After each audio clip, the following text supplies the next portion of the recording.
یہ جو قبولیت تھی وہ سامنے رکھا، جو چیزیں اس میں سے رہ گئی تھیں نا وہ ضمن ساری کی ساری باتیں آج اس درس میں آ جاتی ہیں۔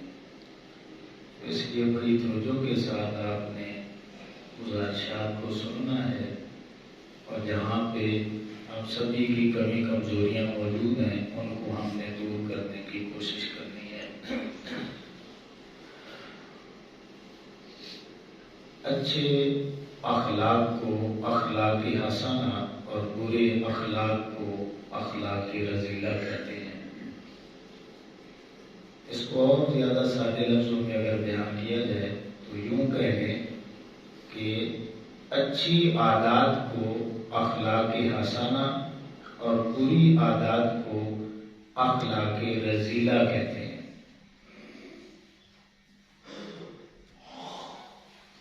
اور اس کا جامع جو مفہوم ہے وہ بھی سن لیں کہ ایسا قول و فعل،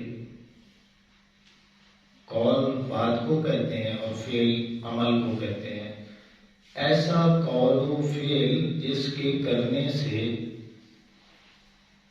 بندے کو کم از کم اپنے آپ کو یا دوسروں کو فائدہ ہو جائے، وہ اخلاق حسنہ میں داخل ہے۔ ہر قول و فعل جو انسان سے سرزد ہوتا ہے اس کا نقصان کم از کم اپنے آپ کو یا دوسروں کو ہو جائے تو اس کو شریعت کی زبان میں اخلاق رذیلہ کہتے ہیں۔ یعنی جو بھی بندہ بات کرتا ہے یا عمل کرتا ہے، یا تو اس کا اپنے آپ کو فائدہ ہوگا یا دوسروں کو فائدہ ہوگا، یہی بات ہے۔ اگر اپنے آپ کو فائدہ ہو جائے یا دوسروں کو ہو جائے تو وہ اخلاق حسنہ میں آ جائے گا۔ اور ہر بات جو آپ منہ سے نکالتے ہیں یا عمل کر کے دکھاتے ہیں اس کا کم از کم آپ کو اپنا نقصان ہوگا یا دوسروں کا نقصان ہوگا۔ اگر یہ صورتحال بن جائے تو یہ اخلاق رذیلہ میں داخل ہے۔ اب بالکل اور زیادہ سادے لفظوں میں اگر کہیں تو یوں کہہ سکتے ہیں کہ چھوٹی سے چھوٹی نیکی بھی وہ اخلاق حسنہ کا حصہ ہے، اور چھوٹے سے چھوٹا گناہ جو ہے وہ اخلاق رذیلہ میں داخل ہے۔ اخلاق حسنہ پہ ہماری بڑی ڈیٹیل کے ساتھ بات پیچھے ہو چکی ہے۔ یہ اخلاق رذیلہ میں کیا چیزیں آتی ہیں؟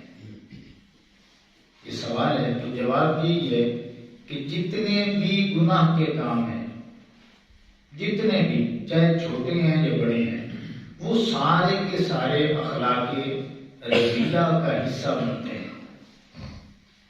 جس طرح ہر چھوٹی سی چھوٹی نیکی جو ہے وہ اخلاق حسنہ میں آتی ہے اور شریعت میں اس کا درجہ ہے، اس پہ اجر ہے، ثواب ہے، اسی طرح جب انسان اپنے قول و فعل سے اپنا یا دوسروں کا نقصان کر لیتا ہے تو وہ اخلاق رذیلہ میں آتا ہے، اور پھر اس کا بھی شریعت میں کوئی نہ کوئی درجہ ہے اور کوئی نہ کوئی نام ہے اس برائی کا، اور پھر اس پہ جو گرفت ہے، عذاب ہے، اللہ کی پکڑ ہے۔ اب اس میں سر فہرست کیا ہے یہ ذہن میں رکھنا ہے۔ سر فہرست لمبی فہرست ہے، میں نے صرف فہرست کا نام لینا ہے۔ دو چار جو باتیں ہیں جو بنیادی ہیں ان کی بھی جڑ ہیں، ان کو صرف بیان کرنا ہے۔ فہرست کیا ہے؟ پہلے نمبر پہ جھوٹ، پھر چغلی، غیبت، بہتان بازی، بد کلامی، بد زبانی، اور پھر ملاوٹ، دھوکہ دینا، گالم گلوچ، اور اسی طرح رشوت، سود، جوا، شراب، زنا، بدگمانی، یہ ساری چیزیں اخلاق اخلاق رذیلہ میں آتی ہیں۔ اب جھوٹ بظاہر چھوٹی سی بات ہے، لیکن اللہ رب العزت نے قرآن مجید میں جھوٹے لوگوں پر اپنی لعنت بھیجی ہے، لعنت اللہ علی الکاذبین۔ اگر کریم علیہ السلام سے پوچھا جاتا ہے کہ یا رسول اللہ صلی اللہ علیہ وسلم بتلائیے، مومن جو ہے وہ کنجوس ہو سکتا ہے؟ حضور نے فرمایا ہاں ہو سکتا ہے۔ پھر پوچھا مومن بزدل ہو سکتا ہے؟ اب کریم علیہ السلام نے فرمایا بزدل بھی ہو سکتا ہے، یعنی کنجوس بھی ہو سکتا ہے، بزدل بھی ہو سکتا ہے۔ اسی صحابی نے پھر پوچھا یا رسول اللہ صلی اللہ علیہ وسلم کیا مومن جھوٹا ہو سکتا ہے؟ آقا علیہ السلام نے فرمایا لا نہیں، مومن کنجوس ہو سکتا ہے، بزدل ہو سکتا ہے، یہ کبھی نہیں ہو سکتا کہ وہ جھوٹا بن جائے، جھوٹا ہو جائے۔ جھوٹ پہ اسے اپنی ایمان کی عمارت کھڑی کی ہوئی۔ اندازہ لگائیں، یعنی مومن اور جھوٹ کا ربط ہی نہیں ہے کوئی۔ اس کی وجہ آپ سنیں، وجہ یہ ہے کہ مومن بنتا ہی اس وقت تک نہیں ہے جب تک کہ وہ سچائی پہ کھڑا نہ ہو جائے۔ وہ کیسے؟ کہ مومن نے اللہ کو مانا ہے تو اللہ رب العزت کی ذات جو ہے وہ سچ ہے۔ مومن نے فرشتوں کا اقرار کیا ہے تو فرشتوں کا وجود سچ ہے۔ مومن نے نبیوں کا اقرار کیا ہے تو نبیوں کی زبان حق اور سچ ہے۔ مومن نے قرآن کا اقرار کیا ہے تو قرآن اللہ کا کلام ہے، سچ ہے۔ مومن نے جو بھی مانا ہے، شریعت مانی ہے، دین مانا ہے، دین کے آگے ایک ایک چیز کو مانا ہے، جنت دوزخ کو مانا ہے، تو یہ حق ہیں، سچ ہیں۔ تو مومن جب مانتا ہے اور بنیادی عقیدہ رکھتا ہے تو ہر چیز کی اس میں صداقت موجود ہے۔ تو یہ کیسے ہو سکتا ہے کہ جب اس کی ہر چیز میں صداقت ہے تو یہ جھوٹ پھر کدھر سے آ گیا؟ اس لیے آقا کریم علیہ السلام نے فرمایا نہیں، جب اللہ سچا ہے، فرشتے سچے ہیں، نبی سچے ہیں، آسمانی کتابیں سچی ہیں، قرآن سچا ہے، دین اسلام سچا ہے، تو پھر ماننے والا بھی سچا ہے، ماننے والا بھی سچا ہوگا، جھوٹا نہیں ہوگا۔ اللہ اکبر۔ اسی لیے حضور نے فرمایا صدق ینجی والکذب یہلک، کہ سچائی میں نجات ہے، جھوٹ میں ہلاکت ہے۔ اللہ اکبر۔ آگے چغلی کیا ہے کہ ایک بات کو ادھر سے سنا، دوسری جگہ پہ بڑھا چڑھا کے بیان کر دیا۔ آج افسوس کی بات یہ ہے کہ ایک تو ہے نا ہم اپنے دنیاوی حوالے سے اس طرح کا معاملہ کریں، آج دینی حوالے سے اس طرح کے پروپیگنڈے کیے جاتے ہیں۔ ایک بات سنی ہے، ہم نے شریعت کو نا خوہ کا ڈڈو بنا دیا۔ ناراض نہ ہونا، ڈڈو خوہ میں رہ کے وہ سمجھتا ہے شاید یہی پانی ہے، اس سے آگے کوئی دنیا ہی نہیں ہے۔ ہم اکثریت جو ہے اللہ ماشاءاللہ وہ سمجھتے ہیں کتنا کچھ میں نے دین سمجھا ہے نا بس وہی ہے، اس کے علاوہ دین کوئی نام کی شے نہیں ہے۔ اس کے علاوہ کوئی اسے بات بتا دے، وہ قرآن میں ہو، حدیثوں میں ہو، تو صرف اب اس کا دائرہ کا چھوٹا ہے، اسے کا علم وسیع نہیں ہے، تو وہ کہتا ہے میں نہیں مانتا۔ پتہ چل جائے یہ آقا کریم علیہ السلام کا فرمان ہے، پتہ چل جائے یہ واقعہ قرآن کی آیت ہے، پھر بھی کہتا ہے میں نہیں مانتا۔ وجہ کیا ہے؟ وجہ یہی ہے کہ میں نے نہ پڑھی ہے نہ سنی ہے، جتنا کوئی تو نے پڑھا بس وہی دین اسلام ہے اور کوئی نہیں۔ حالانکہ دین اسلام یہ نہ خوہ ہے، نہ نہر ہے، نہ دریا ہے۔ یہ ذہن میں رکھ لیں، کم از کم دنیا میں اگر مثال دی یعنی مناسب ہے تو دین اسلام کی، قرآن کی، شریعت کی مثال دینی ہے، کم از کم بنتی وہ بھی نہیں ہے سمجھانے کے لیے، وہ سمندر کے ساتھ ہے۔ سمندر کا کوئی کنارہ نہیں ہوتا، انتہائی گہرائی ہوتی ہے، تو اس وجہ سے قرآن کی اور پھر دین اسلام کی مثال سمندر کے ساتھ بنتی ہے کہ انلمیٹڈ ہے۔ اسی لیے سمندر میں موتی بنتے ہیں، دریا میں، نہروں میں، خوہ میں کبھی موتی نہیں نکلتے۔ تو جس قرآن کی مثال، شریعت کی مثال کم از کم سمندر کے برابر ہے اور سمندر سے موتی نکل رہے ہیں، تو ہمارا ابھی تک تو ہم دریا تک بھی نہیں پہنچے تو ہم فیصلے کر لیتے ہیں۔ تو اس لیے سمندر میں ہوتے کھائیں آپ کو موتی ملیں گے ادھر سے۔ تو ہم کیا کہتے ہیں، ادھر سے بات سنی، ادھر لگائی، ادھر کی ادھر لگائی، چلتی چلتی پھر وہ جو ہے نا ساتھ ملتی گئی اور ہر چیز جو ہے نا وہ بگڑتی چلی گئی۔ خدا نہ دین کے حوالے سے ہم بڑے محتاط ہو جائیں، دین کو بدنام نہ کریں۔ چغلی اتنا برا عمل ہے، اتنا برا عمل ہے کہ یہ سمجھ لیں آگ لگائی جاتی ہے۔ تو دین اسلام کا ماننے والا وہ اپنے دین کو آگ لگا رہا ہے، اور اس کی سزا حدیثوں میں موجود ہے۔ نبی کریم علیہ السلام اپنے صحابہ کرام کے ساتھ جا رہے ہوتے ہیں تو آگے دو قبریں آ جاتی ہیں، آقا علیہ السلام کی سواری بدک جاتی ہے۔ صحابہ کرام پوچھتے ہیں، یا رسول اللہ صلی اللہ علیہ وسلم یہ کیا ماجرا ہے، کوئی سواری تو نہیں پریشان کر رہی؟ تو آقا علیہ السلام نے فرمایا نہیں، سامنے دو قبریں ہیں اور ان قبروں میں عذاب ہو رہا ہے۔ آقا علیہ السلام سے پوچھا جاتا ہے کس وجہ سے؟ تو آقا علیہ السلام فرماتے ہیں کہ ایک پیشاب کی چھینٹوں سے نہیں بچتا تھا، دوسرا چغل خور تھا، یہ آپس میں لڑائی کروایا کرتا تھا، ادھر کی بات ادھر لگاتا، ادھر کی ادھر لگاتا، آگ لگاتا تھا۔ اللہ کو یہ عمل بڑا ہی ناپسندیدہ ہے۔ جب سے یہ قبر میں گیا ہے اللہ نے اس پہ عذاب مسلط کر دیا۔ اندازہ لگائیں کتنا بڑا جرم ہے یہ۔ ہم اپنے بھائی کی ادھر کی بات کریں گے تو یہ جرم ہے، تو اگر دین کی بات کو آگے ادھر ادھر بگاڑ کے پیش کریں گے تو پھر کیا ہوگا؟ جب بھی کوئی آپ بات سنیں دین کی، جس سے سنی ہے پہلے اس سے وضاحت طلب کر لیں، معاملہ کلیئر کر لیں، پھر نہیں سمجھ آئی تو مطلب اس سے حوالہ لے لیں، بات ساری مکمل ہو، آپ سمجھ نہیں سکے یا وہ سمجھا نہیں سکا تو تحقیق کے پیچھے لگ جائیں، یہ نہیں کہ آپ دین اسلام کو مذاق بنائیں۔ تو یہاں پہ ہم سبھی کو محتاط ہونا پڑے گا۔ آگے غیبت، غیبت کیا چیز ہے یہ سن لیں، بڑی تعریف میں آپ کے سامنے رکھنے لگا ہوں۔ غیبت کہتے ہیں کسی کے پیٹھ کے پیچھے اس کے اندر وہ عیب بیان کرنا جو واقعی اس کے اندر موجود ہے، ٹھیک ہے نا؟ جو عیب موجود ہے نا اس کو اس کی پیٹھ کے پیچھے بیان کیا ہے تو یہ غیبت ہے، یعنی واقعی ہے تو آپ نے بیان کر دیا تو یہ غیبت ہوگی۔ اس کا قرآن مجید میں اللہ نے فرمایا کہ مردہ بھائی کا، آپ کا مردہ بھائی ہونا پڑا ہوا ہو تو اللہ نے فرمایا کہ یار جو غیبت کرنے والے نا آپ اپنے مردہ بھائی کا گوشت اتار کے کھا لیں، یہ نہیں نہ کرتا۔ اللہ فرماتا ہے اگر نہیں کرتا نا تو پھر غیبت بھی چھوڑ دے۔ اندازہ لگائیں کہاں تک بات ہے۔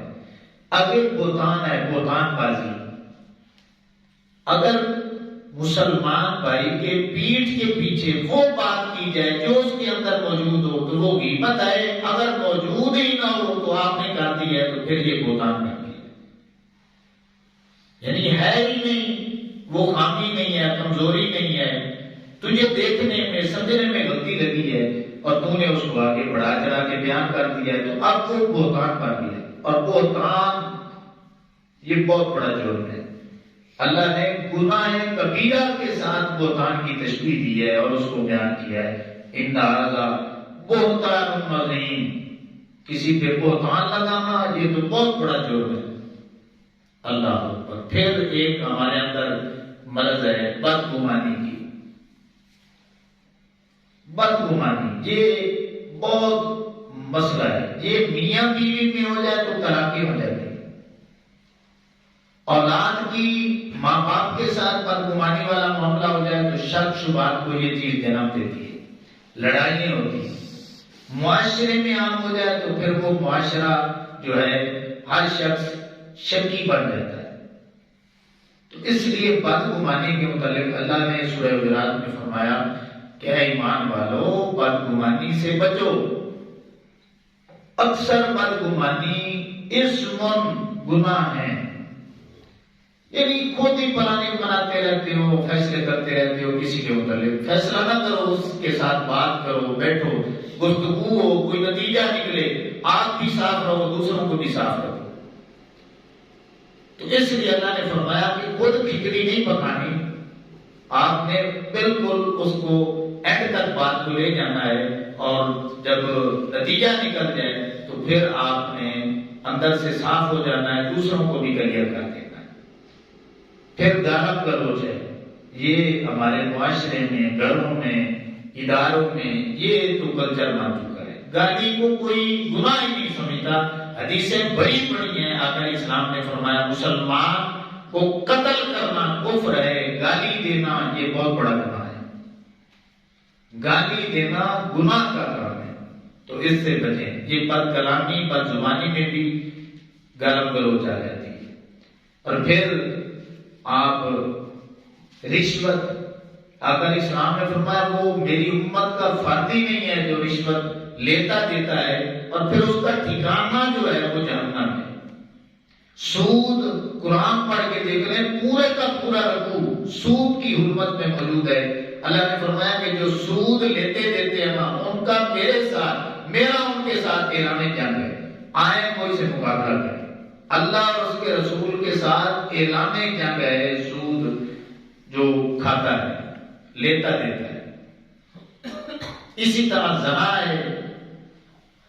سورہ نور میں اللہ نے فرمایا کہ جب بندہ زنا کرتا ہے تو حدیثوں میں بھی موجود ہے کہ اس وقت اس کا ایمان نہیں ہوتا. زنا کے وقت اس کا ایمان نکل کے، حدیثوں میں آتا ہے، اس کے سر کے اوپر کھڑا ہو جاتا ہے. اگر توبہ نہیں کرتا تو پھر وہ ایمان چلا جاتا ہے اس کا. جب تک کہ توبہ نہ کر لے اس وقت تک اس گناہ کی معافی نہیں ہوگی. شراب ہے، اللہ نے واضح حکم نازل کیا کہ اب یہ حرام ہے، اس کو کوئی بھی جو ہے نا پی نہیں سکتا، خرید نہیں سکتا، سیل نہیں کر سکتا. اس کے جتنے بھی لین دین کا کاروبار ہے سب حرام ہے. صرف شراب حرام نہیں ہے، یہ کاروبار ہی حرام ہے. اللہ اکبر. اسی طرح ملاوٹ ہے، یہ بھی دھوکہ دینا ہے. ملاوٹ یا دودھ دیکھ لیں، دودھ میں ملاوٹ ہے. جانور ہے نا، جانور، آپ نے کبھی نہیں سنا ہوگا کہ کسی گائے نے، بھینس نے اپنے پیٹ میں پانی میں، حالانکہ پانی ہوتا ہے، جانور کے پیٹ میں پانی بھی ہے، اس کے اندر خون بھی ہے، دودھ بھی ہے، پیشاب بھی ہے، لیکن کبھی آپ نے نہیں دیکھا ہوگا کہ جانور نے جو ہے وہ دودھ میں پانی ملا دیا. وہ جانور ہو کے پانی نہیں ملاتا، خون نہیں ملاتا، پیشاب نہیں ملاتا، اور ہم انسان ہو کے کیا کرتے ہیں کہ اسی دودھ میں جو رب نے تو خالص بنایا تھا لیکن ہم اس میں پانی ڈال دیتے ہیں. اور دھوکہ کس کو دیتے ہیں؟ مسلمان بھائیوں کو. یہ جتنی بھی دھوکے کی قسمیں ہیں نا، جو بندہ دھوکہ کر رہا ہے نا، کاروبار کر رہا ہے، اگر ایک وہ کر رہا ہے نا تو دوسرا کام دوسرا کر رہا ہے، تیسرا کر رہا ہے. اب وہ سمجھتا ہے کہ میں تو خالص چیز استعمال کروں گا، چلو دوسروں کو دھوکہ دے. اب کیا ہوتا ہے، وہ چیز تو وہ خالص لے لیتا ہے، ٹھیک ہے، دودھ اس کو خالص مل گیا، لیکن دوسری جو چیز دوسرا بھائی بنا رہا ہے، دھوکہ دے رہا ہے، ملاوٹ کر رہا ہے، اس سے کس طرح وہ دھوکے سے بچے گا؟ تو اس طرح ہم سارے مل کے جو ملاوٹ والی چیزیں استعمال کر رہے ہیں تو ایک دوسرے کو دھوکے دے کے سارے ہی کھا رہے ہیں تو پکڑے جائیں گے.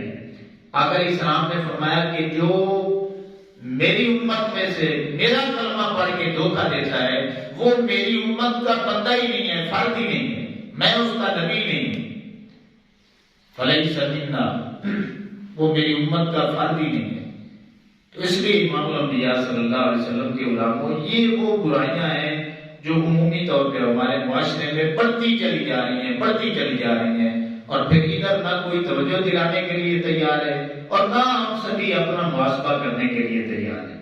اگر ہم کوشش کرنا شروع کرتے ہیں نا تو انشاءاللہ کافی حد تک رکاوٹ بن سکتے ہیں. تو اس لیے امام الانبیاء صلی اللہ علیہ وسلم کے علماء ضرور کوشش کریں کہ یہاں پہ جس بھائی کے اندر کمی کمزوری موجود ہے ہم اس کمزوری کو دور کرنے کی کوشش کریں. اس لیے کہ ہم نے کلمہ پڑھا ہے آقا کریم علیہ السلام کا، بالکل قبر کے دہانے پہ ہم کھڑے ہیں، آنکھ بند ہونے کی دیر ہے، تو پھر اس وقت ہم نے سارے گناہوں کا اقرار کرنا ہے. قرآن میں آتا ہے، جو میں نے آیت کریمہ پڑھی، وَمَن يَعْمَلْ مِثْقَالَ ذَرَّةٍ شَرًّا يَرَهُ، اس سے پہلے والی آیت میں اللہ فرمایا اگر رائی کے برابر آپ نے نیکی کی وہ بھی دیکھ لو گے، اگر رائی کے برابر جو ہے نا وہ برائی کی ہے نا وہ بھی آگے تیار پڑی ہے، وہ بھی تمہیں دیکھ لے، رائی کے دانے کے برابر اللہ نے فرمایا۔ تو اگر چھوٹا گناہ ہم سمجھ کے نا بھیا ملاوٹ ہے کوئی گل نہیں، پانی ہے نا، اور اپنے دل کو مطمئن کر کے آج یہ میں کہتے ہیں نا یہ تھوڑا سا نا یہ اگال ہے تو یہ میں ڈالا، اس پہ بھی پکڑے جائیں۔ تو اس لیے امام الانبیاء صلی اللہ علیہ وسلم کے علماء جہاں پہ ہماری کمی کمزوریاں ہم ان کو دور کریں، اور اخلاق حسنہ کا جو نمونہ آقا اسلام نے پیش کیا اس پر چلنے کی جو ہے نا کوشش کریں۔ اللہ اپنے عمل کی توفیق عطا فرمائے۔ الصلاۃ والسلام